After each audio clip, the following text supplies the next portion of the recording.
ఈరోజు నేను బెండకాయ మసాలా కర్రీ చూపించబోతున్నా అండి. ఈ కర్రీ చాలా టేస్టీగా ఉంటుందండి. చపాతీలోకి, రైస్లోకి, అన్నంలోకి చాలా చాలా బాగుంటుందండి. ఒకసారి ట్రై చేసి చూడండి. ముందుగా నేను 1/2 కేజీ బెండకాయలు తీసుకున్నా అండి. బెండకాయలు బాగా కడుక్కొని తేమ లేకుండా తుడుచుకోవాలండి. ఒక క్లాత్తో తుడుచుకున్న తర్వాత ఈ సైజులో కట్ చేసుకోవాలి. అన్నీ ఇలాగే కట్ చేసుకోవాలి. కట్ చేసుకున్న తర్వాత ప్యాన్ తీసుకొని 2 స్పూన్ల ఆయిల్ వేసుకున్నా అండి. ఆయిల్ వేసుకొని మనం కట్ చేసుకున్న బెండకాయ ముక్కల్ని ఇందులో వేసుకొని బాగా వేయించుకోవాలండి. జిగురు పోయేంత వరకు వేయించుకోవాలి. వేగేలోపు మనం మసాలా రెడీ చేసుకోవాలండి.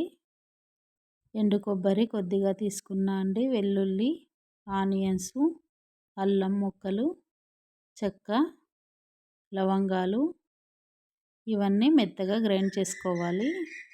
ముందుగా ఎండు కొబ్బరి గ్రైండ్ చేసుకోవాలండి.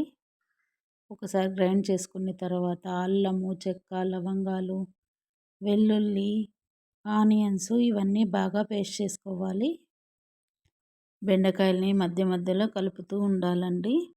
జిగురు పోయేంత వరకు వేయించుకొని వేగిన తర్వాత పక్కన పెట్టుకోవాలి. ఇంకో ప్యాన్ తీసుకొని కొద్దిగా ఆయిల్ వేసి ఆవాలు, ఆనియన్స్, కరివేపాకు, కొద్దిగా పసుపు, ఒక టమోటా తీసుకున్నా అండి. ఇవి బాగా వేయించుకోవాలండి.